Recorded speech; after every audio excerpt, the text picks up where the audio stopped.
Born out of humble beginnings in 2013 with just 2 employees, a garage, and a dream, VRC Metal Systems is now a company with 85 employees, 14% of which are veterans.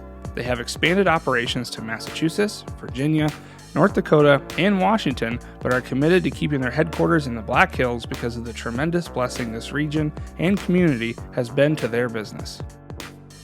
VRC is a full-service cold spray provider who offers process development, equipment manufacturing, automation, and on-site support to give turnkey solutions to their customers.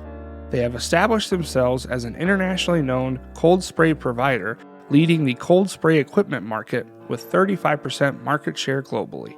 They take great joy in giving back to their community and the military. They support the Ellsworth Air Force Base as well as many charitable organizations. In addition, they hire many interns and graduates of South Dakota mines, providing high-tech local jobs with high salaries and benefits. VRC offers stock incentives to key employees and has an internal goal of becoming an employee-owned company in the next few years.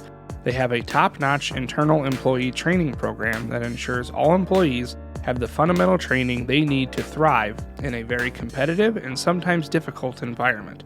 They have internal processes to ensure diversity of workforce and look for opportunities to advance career goals for their employees. Their core values are honesty, integrity, service, continuous improvement, and innovation, and having a strong commitment to the local community and our country.